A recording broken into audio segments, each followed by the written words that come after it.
के इस पिता पहचान क्लासेस में मैं लेके आई हूँ गोधुली भाग 2 क्लास 10th बिहार बोर्ड काव्य खंड में पाठ 12। ये आपका अंतिम काव्य खंड है आपके पाठ्य पुस्तक का। मेरे बिना तुम प्रभु, जिनके कवि हैं रेनर मारिया रिल्के, जो जर्मन मूल के एक कवि हैं। आज के इस क्लास में हम जानेंगे कवि परिचय, उसके बाद कविता परिचय और अंत में प्रश्न अभ्यास। यह जो कविता है इसका जो अनुवाद किया है यानी भाषांतरित वह धर्मवीर भारती जी ने किया है। तो चलिए एक एक करके हम सारे पार्ट्स को देखें। सर्वप्रथम कवि परिचय। रेनर मारिया रिल्के आधुनिक यूरोप साहित्य के प्रमुख कवि एवं लेखक। इनका जन्म 4 दिसंबर 1875 ईस्वी प्राग ऑस्ट्रिया, जो कि अब जर्मनी में है, वहाँ हुआ। इनके पिता जोसेफ रिल्के जी हैं। माता का नाम सोफिया। इनकी शिक्षा बहुत सारे बाधाओं को पार करते हुए हुई। इनकी प्राथमिक शिक्षा जो हुई बहुत ही कष्ट में हुई।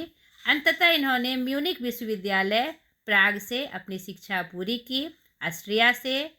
इनकी जो शैली है वह गीतात्मक एवं भावबोध में रहस्योन्मुख है। गीतात्मक क्या, यानी गीत रूप में। जैसे हमारे हिंदी साहित्य में जो सूरदास जी कवि हैं और जो मीरा की जो रचनाएं हैं जिस प्रकार गीतात्मक है यानी गे पद्धति में है, उसी तरह इनकी जो भी कविता की शैली थी वह गीतात्मक रूप में थी। रहस्योन्मुख क्या होता है कि अपने विषय वस्तु में किसी रहस्य को बताना, यानी काव्य की पंक्ति लिखी हुई कुछ और उसमें एक बहुत ही बड़ा भाव छुपा होना, जैसे हमारे छायावादी कविताओं में होता है। ठीक है। इनकी प्रमुख रचनाएं हैं the notebook of Malte Laurids Brigge, जो उनका एक प्रमुख उपन्यास है। टेल्स ऑफ ऑलमाइटी, जो उनका कहानी संग्रह है, जो पूरे विश्व के साहित्य में बहुत प्रसिद्ध है। और इसके अलावा life and songs, Lawrence sacrifice और एडवेंट आदि इनके काव्य संकलन बहुत प्रमुख हैं। इनका निधन 29 दिसंबर 1926 ईस्वी में हुआ। तो ये इनका परिचय था। अब चलिए कविता की पंक्ति के माध्यम से हम देखें कि इस कविता में मेरे बिना तुम प्रभु में उन्होंने कौन सी विषय वस्तु या कौन सा रहस्य उजागर किया है। चलिए कविता की पंक्ति की तरफ। यहाँ इस कविता के माध्यम से मेरे बिना तुम प्रभु कविता के माध्यम से रेनर जी भगवान और मनुष्य का संबंध बताते हुए एक दूसरे का उसका पूरक बता रहे हैं। और यह एक बहुत बड़ा रहस्य है जिनका उन्होंने हमारे सामने यह उपस्थित किया है। और ये वास्तव में कहते हैं ना कि कोई चीज़ की जानकारी हमें कब प्राप्त होती है, जब उसका कोई गाइड हमारे सामने हो, यानी मार्ग बताने वाला हमारे सामने हो। तो यहाँ पर प्रभु की सत्ता के बारे में जो एक निराकार सर्वोत्तम रूप में हमारे सामने होते हैं, जो सर्वव्यापक है। नहीं, एक ये निश्चित है कि प्रभु हैं, लेकिन उसकी जानकारी हमें कैसे प्राप्त हुई? हमारे धर्म ग्रंथों से हुई? नहीं, नए पुराणों से हुई, विभिन्न प्रकार के ग्रंथों से हुई। अगर वो हमें उपलब्ध नहीं होते तो हम भगवान के बारे में नहीं जानते। तो वही इन दोनों का जो संबंध है भगवान और मनुष्य का, उन्हीं के संबंध को यहाँ उन्होंने स्पष्ट किया है। यहाँ पर बहुत सारे पाठकगण यह समझते हैं कि इन्होंने यहाँ प्रभु के साथ या अपने ईश्वर के साथ एक तुलना की है। नहीं, यहाँ पर उन्होंने स्पष्ट किया है कि दोनों का संबंध पूरक वाला है। अगर मनुष्य नहीं होता तो प्रभु की भी जानकारी, ईश्वर की भी जानकारी हमें प्राप्त नहीं होती। ठीक है। उसी क्रम में यह उनकी कविता की पंक्तियां हैं। ध्यान से समझिए, इनके भाषा बोध को और इनके रहस्य को समझिए। जब मेरा अस्तित्व ना रहेगा प्रभु तुम क्या करोगे? नहीं, यहाँ पर ये स्पष्ट कर रहे हैं अपनी पंक्ति के माध्यम से, अगर मैं नहीं रहूँगा प्रभु तो आप भी नहीं रहेंगे, क्योंकि आपकी सत्ता का जो वर्णन है, आपकी सत्ता जो आपने हमें प्रदान किया, उसकी जानकारी देने वाले कौन हैं? हम ही हैं। जब मैं तुम्हारा जलपात्र टूट कर बिखर जाऊंगा। यहाँ पर जलपात्र बिंब का प्रयोग किया गया है उन्होंने अपने मनुष्य जाति के लिए कि अगर यह नहीं होगा, यानी मेरे अंदर मैं एक जलपात्र की तरह हूँ और मेरे ही अंदर आप एक पानी के रूप में, यानी कि सर्वव्यापक शक्ति के रूप में हैं, नहीं जिसके अंदर आप हैं, तो मैं नहीं रहूँगा तो उसे कौन बताएगा। अगर आपका जलपात्र यह टूट कर बिखर जाएगा तो फिर आपकी सत्ता के बारे में कौन बताएगा। यहाँ एक बहुत ही रहस्यमयी बात है कि अगर यह सृष्टि नहीं होती तो फिर जो हमारा वजूद है, या चाहे भगवान का चाहे हो चाहे मनुष्य का हो, चाहे वह प्रकृति प्रदत्त हो या कोई भी वस्तु जिसका हम उपयोग करते हैं, अगर उसका हम ध्यान ना रखें या उसको महत्व ना दे तो हम टूटकर बिखर जाएंगे। यहाँ इस संकेत में भी दूसरे अर्थ में भी इसे ध्यान में रखना है। और ये रहस्यवादी कविता है, मैंने पहले ही स्पष्ट किया, तो दोनों अर्थ में आपको इस बात को याद रखना है। जब मैं तुम्हारी मदिरा सूख जाऊंगा या स्वादहीन हो जाऊंगा। यहाँ पर मदिरा का अर्थ शराब नहीं है, यहाँ पर मदिरा का अर्थ है कि मादकता, यानी आपके बारे में बताने में जो मैं लीन हो जाता हूँ और मैं खो जाता हूँ, खोकर आपकी सत्ता का बखान करता हूँ और ये बताता हूँ कि आप ही हैं जो सर्वशक्तिमान हैं। अगर मैं नहीं रहूँगा तो यह कौन बताएगा, यह स्वाधीन हो जाएगा। अगर मैं सूख जाऊँगा, मैं नहीं रहूँगा, ये जो सत्ता है आपकी प्रमुखता कौन बताएगा। मैं तुम्हारा वेश हूँ, तुम्हारी वृत्ति हूँ, और ये बिल्कुल सच है कि मैं तुम्हारा ही वेश हूँ। आपने ही मुझे बनाया है, तुमने ही मुझे बनाया है, मैं तुम्हारी ही वृत्ति हूँ, तुमने ही मुझे रचा है। अगर तुम नहीं रचते तो मैं कहाँ होता।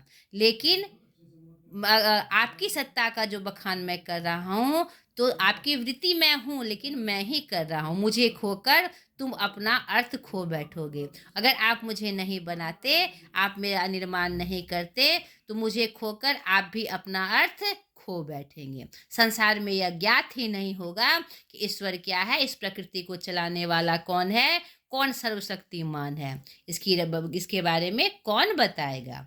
मेरे बिना तुम गृहहीन निर्वासित होगे, स्वागत विहीन। अगर मैं इस बात की का जिक्र ना करूं कि भगवान है, सर्वशक्तिमान है, वही सत्ता को चला रहे हैं, तो ये मंदिर मस्जिद गुरुद्वारे नहीं होते। नहीं, आप गृहहीन होकर भटकते रहते, आपके बारे में कोई नहीं जानता, आप स्वागत विहीन होते। कौन करता आपका स्वागत। हमने ये बताया कि आप सर्वशक्तिमान हैं, आपसे ही यह दुनिया चल रही है, यह सृष्टि चल रही है, आपने ही हमें रचा है। यह बताने वाला मैं हूँ। मैं तुम्हारी पादुका हूँ, मेरे बिना तुम्हारे चरणों में छाले पड़ जाएंगे, वो भटकेंगे लहूलुहान। बहुत ही सुंदर शब्दों में, रहस्यवादी शब्दों में उन्होंने बखान किया है कि मैं तुम्हारी चरण पादुका हूँ। हाँ, मैं तुम्हारे अस्तित्व को मैं संभाल कर रखा हूँ। मैंने ही तुम्हारे अस्तित्व का बखान किया और मैं क्या पादुका के रूप में मैं बस तुम्हारे सामने मेरा अस्तित्व कुछ नहीं है, लेकिन है, कुछ भी नहीं है। मैं बहुत तुच्छ हूँ तुम्हारे सामने प्रभु, लेकिन मैं तुम्हारा ही अंश हूँ, इसे अस्वीकार नहीं किया जा सकता। अगर मैं नहीं होऊंगा तो तुम्हारे बारे में कोई नहीं जानेगा, और यह जानेगा ही नहीं कि इस सबसे सृष्टि को कौन चला रहा है, सर्वशक्तिमान सत्ता कौन है, और यह जो शक्ति पुंज है किस रूप में कार्य करती है, कोई नहीं जानेगा। छाले पड़ जाएंगे, कहीं भी आप नज़र नहीं आएंगे, आप कष्ट में पड़ जाएंगे। आपको ये कि कोई नहीं जान पाएगा कि आप भी हैं। आप भटकेंगे इधर उधर, कोई आपको स्थान नहीं देगा, लहूलुहान होकर आप इधर उधर भटकते रह जाएंगे। तुम्हारा शानदार लवादा गिर जाएगा। आपका ये जो शानदार लवादा, जो अस्तित्व हमने यहाँ कायम किया है हर रूप में, नहीं, और चाहे आपको कितने भी रूप हैं, आप एक है, इसके बारे में किसने बताया, हमने बताया। आप सर्वशक्तिमान हैं, ये हमने बताया। तुम्हारी कृपा दृष्टि जो कभी मेरे कपोलों की नर्म सैया पर विश्राम करती थी, निराश होकर वह सुख खोजेगी जो मैं उसे देता था। नहीं, आपने जो कृपा दृष्टि हमें प्रदान की है, आपने जो सृष्टि का रूप हमें दिखाया, जो मेरे कपोलों पर नर्म शैया पर विश्राम करती थी, वह निराश होकर वह सुख खोजेगी जो मैं आपको देता हूँ। नहीं, आप जो सर्वशक्तिमान हैं, आपने जो ये प्रकृति प्रदान की, या शरीर प्रदान किया, या सृष्टि प्रदान की, इसकी जानकारी हम ही देते हैं। मेरे द्वारा ही आप ये जाने जाते हैं पूरे संसार में कि आपकी सत्ता है। अगर यह मैं नहीं होऊंगा तो वह निराश होकर सूख जाएगी। ठीक है। दूर की चट्टानों की ठंडी गोद में सूर्यास्त के रंगों में घुलने का सुख। कौन सा सुख? जो दूर की चट्टानों में नहीं, ठंडी गोद में सूर्यास्त के रंगों में जो घुलने का सुख है, वह क्या होगा? सूख जाएगा। प्रभु प्रभु, मुझे आशंका होती है, मेरे बिना तुम क्या करोगे? यहाँ पर प्रश्न चिन्ह के माध्यम से कवि स्पष्ट कर रहे हैं दोनों का संबंध कि प्रभु, मुझे आशंका होती है कि अगर मैं नहीं होता तो तुम क्या करते। इस सृष्टि रचना में ही आपका सारा कार्यभार है। नहीं, हम कहते हैं ना कि ब्रह्मा सृष्टि की रचना करते हैं, विष्णु पालन करते हैं और शिव उसका संहार करते हैं। तो हर एक रूप में भगवान की सत्ता पूरे विश्व में कायम है। अपने अपने हिसाब से उनकी लोग आराधना करते हैं, पूजा करते हैं। यहाँ पर स्पष्ट रूप से कवि रेनर मारिया जी कह रहे हैं कि अगर अब मुझे आशंका होती है कि अगर मैं नहीं होता तो आपका कार्यभार कैसे चलता, यह जो सृष्टि है किस रूप में रचित होती और इसका कौन सा रूप होता। तो एक सीधा संबंध इन्होंने दिखाया है और ये आधुनिक विश्व कविता का प्रभाव बताते हैं। रेलर ईसाई कवियों जैसे पवित्र आस्था के आस्तिक कवि थे, जिनकी कविता में रहस्यवाद के आधुनिक स्वर सुने जाते हैं और इस कविता में इस तथ्य को दुर्लभता के साथ पेश किया गया है। नहीं, बिना भक्त के भगवान भी एकाकी और निरुपाय हैं। अगर भक्त ही नहीं होंगे तो भगवान को कौन पूछेगा। यानी भक्त और भगवान का जो संबंध है वह क्या है? हमारा अनूठा है। नहीं, उनकी भगवत्ता भी भक्त की सत्ता पर ही निर्भर करती है। यहाँ पर इस बात को अच्छे से स्पष्ट किया गया है। ठीक है। व्यक्ति और विराट सत्य एक दूसरे पर निर्भर है। प्रेम के धरातल पर अत्यंत पावनता पूर्वक यह कविता इस सत्य को अभिव्यक्त करती है। यानी भगवान और भक्त का जो अटूट संबंध है वह दोनों एक दूसरे पर निर्भर करता है। तो बहुत अलग तरीके की, बहुत ही नई कविता, एक रहस्य का उद्घाटन हमारे सामने प्रस्तुत हुआ यहाँ पर। अब देखिए प्रश्न अभ्यास के माध्यम से हम इसे देखें कि और कौन सी बात इसमें बताई जा रही है। कविता के साथ कवि ने अपने को जलपात और मदिरा क्यों कहता है। यहाँ पर प्रस्तुत पंक्ति में हमने देखा, कविता की पंक्ति में देखा कि यहाँ पर उसने जलपात्र बताया गया है और मदिरा सूख जाएगी। तो यहाँ पर मैंने आपको स्पष्ट किया कि जलपात्र और मदिरा बताने का तात्पर्य है कि आप क्या कहते हैं, आपके बारे में मैं एक जलपात्र हूँ और आप जल के रूप में हैं, जिसकी सृष्टि मतलब महत्वपूर्ण रूप जो आपका है, तो मैं पात्र हूँ। यानी आपका जो अस्तित्व है, जो वर्चस्व है, जो सर्वशक्तिमान शक्ति का जो बखान है, मेरे द्वारा किया जाता है। मेरे ही अंदर आपका वो स्थान है जिसे हम पूरी दुनिया को दिखाते हैं। मदिरा का मतलब होता है मदमस्त होकर जो हम भगवान की भक्ति करते हैं, तो वह मेरे रूप से ही आपके बारे में बताई जाती है। वह जो उन्माद है, वह जो क्या कहते हैं, मतलब एकदम नशे में होकर जो हम भगवान की भक्ति करते हैं, एकदम झूम झूम कर, उस रूप में उन्होंने यहाँ मदिरा और जलपात्र का वर्णन किया है। दूसरा, आशय स्पष्ट कीजिए। मैं तुम्हारा वेश हूँ, तुम्हारी वृत्ति हूँ, मुझे खोकर तुम अपना अर्थ खो बैठोगे। यहाँ पर इस तरह का जब प्रश्न आता है तो हम क्या करते हैं, पाठ का परिचय देते हैं, फिर कवि एवं लेखक का परिचय देते हैं, उसके बाद मुख्य भाव बताते हुए इस पंक्ति से उसको जोड़ते हुए बताते हैं। नहीं तो प्रस्तुत पंक्ति हमारे पाठ्य पुस्तक गोधूली बाग धो के काव्यखंड पाठ 12 मेरे बिना तुम प्रभु कविता से ली गई है, जिसके कवि रेनर मारिया रिल्के जी हैं। इस कविता के माध्यम से कवि भक्त और भगवान का जो संबंध है, जो अटूट संबंध है, उसका वर्णन करते हैं। उसी क्रम में यह पंक्ति आई है, हे प्रभु मैं तुम्हारा ही वेश हूँ, तुम्हारा ही रूप हूँ, तो आपने ही हमें बनाया है, मैं आपकी ही वृत्ति हूँ, आपने ही मुझे रचा है। और लेकिन यह बात भी सच है कि अगर आप मुझे नहीं बनाते, मुझे खोकर आप अपना भी अर्थ खो बैठेंगे, क्योंकि आपका मेरा संबंध जो है इसी से स्पष्ट होता है। नहीं, इसी से एकदम यहाँ पर स्पष्ट होता है कि मैं कौन हूँ, ठीक है, और आप कौन है। मैं ही आपके सर्वशक्तिमान सत्ता के बारे में बताता हूँ। तीसरा, शानदार लवादा किसका गिर जाएगा और क्यों? शानदार लवादा यहाँ पर कवि ने बताया है कि ईश्वर का, आपकी जो सत्ता है, सर्वशक्तिमान सत्ता, अगर मैं नहीं रहूँगा तो कौन बताएगा? नहीं, आपके बारे में कोई जान ही नहीं पाएगा कि कोई ऐसी सर्वशक्तिमान शक्ति है जो इस पूरे विश्व को चलाती है। इसका बखान कौन करता है? मनुष्य करता है। इसलिए शानदार लवादा भगवान का गिर जाएगा। इसलिए अगर हम ही नहीं रहेंगे तो उनके बारे में कौन बताएगा? कवि किसको कैसा सुख देता था? कवि भगवान को सुख देता था हर तरह से। यहाँ पर यह पंक्ति स्पष्ट हुई है कि मेरे बिना तुम्हारी कृपा दृष्टि जो कभी मेरे कपोलों की नर्म शैया पर विश्राम करती थी, निराश होकर वह सुख खोजेगी। यानी कि भगवान की सत्ता का जो वर्णन हुआ करते हैं, तो अगर वो हम मैं नहीं होंगे तो नर्म शैया पर जो विश्राम करती थी, आपके अस्तित्व का, आपके सर्वमान शक्ति का, वह निराश हो जाएगी और सुख खोजेगी। ठीक है, आगे का प्रश्न देखिए। कवि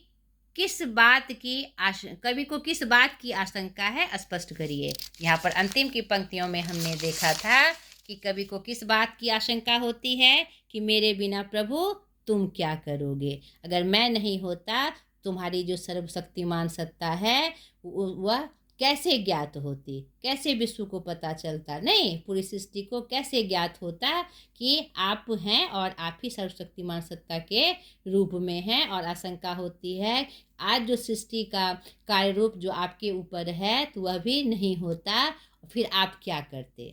या सृष्टि नहीं होती तो आपको कौन जानता? यहाँ पर कवि को इसी की आशंका होती है। आगे देखिए, कविता किसके द्वारा किससे संबंधित है? नहीं, आप क्या सोचते हैं? कविता मनुष्य के द्वारा भगवान को संबोधित है। नहीं, इस क्रम में ये बात सच है। यह जो उन्होंने रहस्यवादी बातें बताई है, यह बिल्कुल स्पष्ट है, सही है, सार्थक है, यथार्थ रूप में है कि अगर मनुष्य नहीं होते तो भगवान की जो वास्तविक सत्ता, सर्वशक्तिमान सत्ता है, उसके बारे में कोई नहीं जान पाता, जान ही नहीं पाता कि ये सृष्टि के जो बनाने वाले हैं, निर्माता हैं, कौन है। इसका वर्णन मनुष्य के द्वारा किया गया। जितने भी धर्म ग्रंथ हैं, हम भी कैसे जानते हैं? धर्म ग्रंथों के माध्यम से, पुराणों के माध्यम से, वेदों के माध्यम से। इसकी जानकारी किसने दी? मनुष्य ने दी। मनुष्य के नश्वर जीवन की महिमा और गौरव का यह कविता कैसे बखान करती है, स्पष्ट करिए। मनुष्य का जीवन नश्वर है, यह बात सही है, और जो जन्म लेता है वह मरता है, यह हमारे जीवन रेखा का नियम है। और जो इसकी महिमा है और गौरव है, यह कविता स्पष्ट रूप से बखान करती है, क्योंकि मनुष्य अगर नहीं होते तो चाहे जो भी विषय वस्तु हमने अपने समाज में, विश्व में देखा, उसका हमें कहीं भी महिमा मंडित रूप पता नहीं चलता। जब इस कविता में उन्होंने यह पूर्ण रूप से स्पष्ट कर दिया, यहाँ तक कि भगवान की सत्ता जो है वह भी किसके द्वारा जानी जाती है? मनुष्य के द्वारा जानी जाती है। यहाँ पर यह बात स्पष्ट रूप से है। कविता के आधार पर भक्त और भगवान के बीच संबंध पर प्रकाश डालिए। यहाँ पर कविता में इसी बात का विशेष रूप से जिक्र हुआ है कि भगवान और भक्त का संबंध अटूट है। अगर भक्त नहीं होते तो भगवान को कौन जानता, उन्हें कौन पूछता, उन्हें उनकी जो सर्वशक्तिमान सत्ता है या जो उनका रूप है, जो वर्चस्व है, उनके बारे में कौन जानता? कोई नहीं जानता कि ऐसा भी है। नहीं, ईश्वर भी हैं, इस सृष्टि के निर्माता भी हैं। तो यहाँ पर भगवान और भक्त का संबंध एक दूसरे का पूरक का संबंध है और वह अटूट है।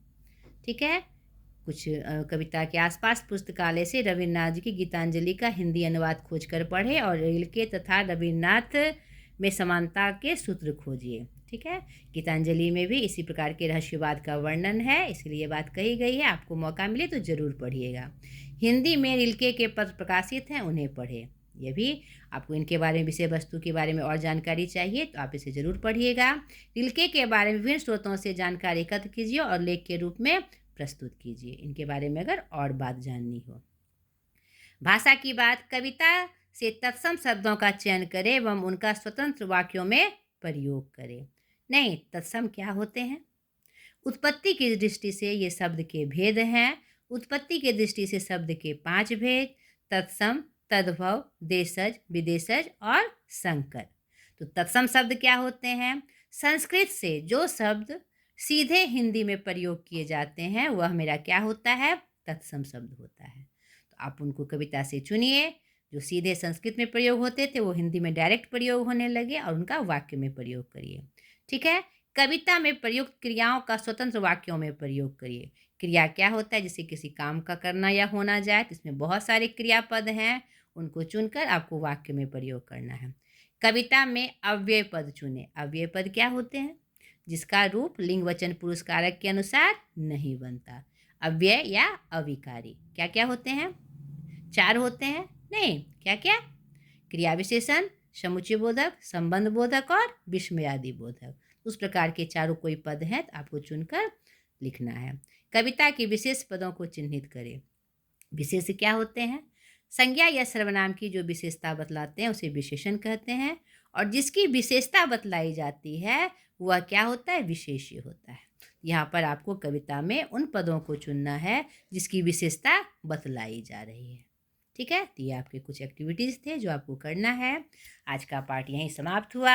आपका गोधूली भाग 2 का काव्य खंड पूरी तरह से समाप्त हो चुका है। आपका कमिंग एग्ज़ाम बहुत नज़दीक है, अच्छे से तैयारी करिए।